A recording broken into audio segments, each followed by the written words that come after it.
नमस्कार दोस्तों, Krishna physical academy में आपका स्वागत है। आज हम मणिपुर हिंसा के बारे में समझने वाले हैं।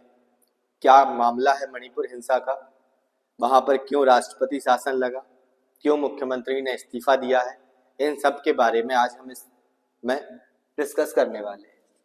तो देखिए क्या कारण रहा है। मणिपुर हिंसा 2023 में शुरू हुई थी और उसको लेकर अभी 2025 तक ये हिंसा चलती रही। हाल ही में मुख्यमंत्री, मणिपुर के जो मुख्यमंत्री हैं एन बीरेन सिंह ने इस्तीफा दे दिया है। कारण समझते हैं क्या कारण है। तो सबसे पहले खबर क्या है। खबर ये है कि मणिपुर के मुख्यमंत्री ने इस्तीफा दे दिया है।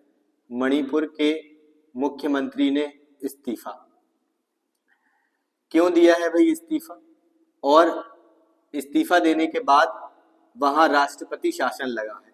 क्या लग गया है? राष्ट्रपति शासन लग गया है। तो क्या है राष्ट्रपति शासन, संविधान के किस अनुच्छेद में राष्ट्रपति शासन है, हम इन सबको इस क्लास में देखेंगे। मणिपुर में दो जनजातियां निवास करती हैं। दो जातियों के बीच में हिंसा है, और वो भी किसको लेकर? संसाधनों को लेकर यहाँ पर हिंसा है। एक जाति है मैतेई जाति और दूसरी है कुकी जनजाति। कुकी जनजाति पहाड़ी जनजाति है जो कि पहाड़ों पर निवास करती है, जबकि मैतेई जो है वो वहां के मैदानी यानी घाटी वाले इलाके में निवास करने वाली है। ये मैदानी इलाकों में भाग। पहाड़ अगर हम क्षेत्रफल की दृष्टि से देखें, जनसंख्या की दृष्टि से देखें, तो जनसंख्या की दृष्टि से जो मैतेई जनजाति है, मैतेई लोग हैं, जनजाति नहीं है, ये ओबीसी समुदाय के अंतर्गत आते हैं। जनसंख्या, तो जनसंख्या के आधार पर देखें तो यहां पर लगभग 65% जनसंख्या वो मैतेई जनसंख्या निवास करती है, और कुकी जो जनसंख्या है लगभग 34% जनसंख्या है, 1% में अन्य लोग निवास करते हैं।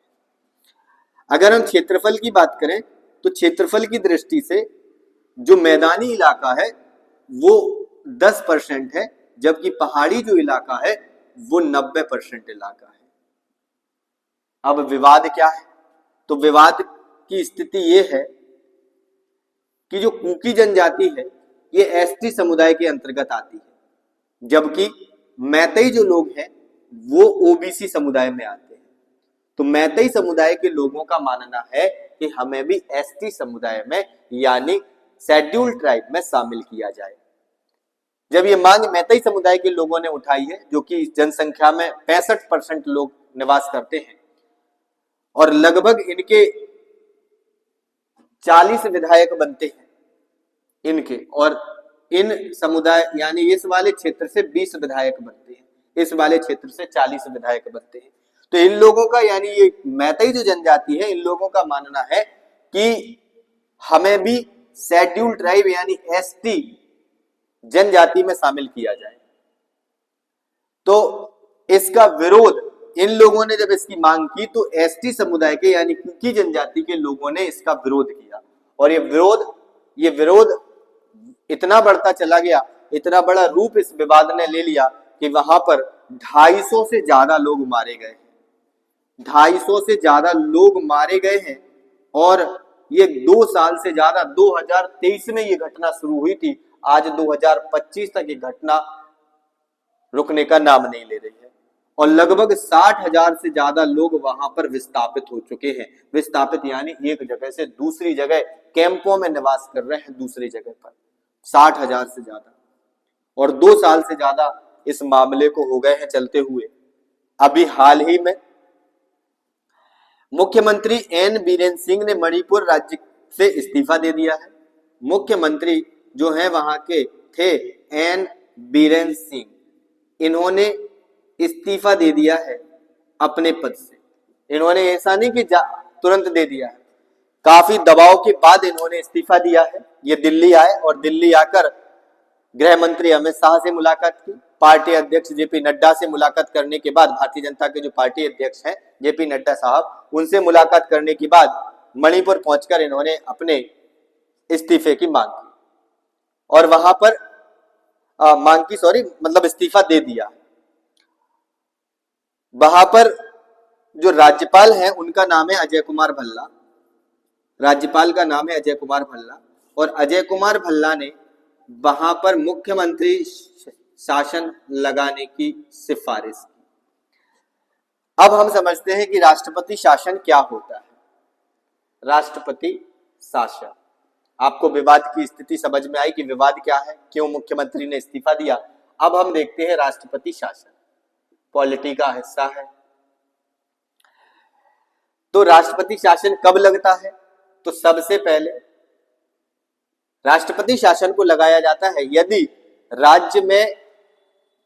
राज्य संविधान के अनुसार काम करने में नाकाम रहे। ऐसी स्थिति में राज्यपाल राष्ट्रपति को रिपोर्ट सौंपता है और इस स्थिति में वहां पर राष्ट्रपति शासन लागू किया जाता है। यदि राज्य संविधान के अनुरूप काम करने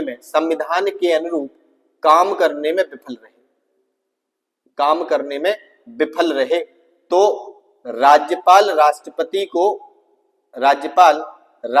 को रिपोर्ट सौंपता है और वहां पर राष्ट्रपति शासन लागू हो जाता है। एक कंडीशन।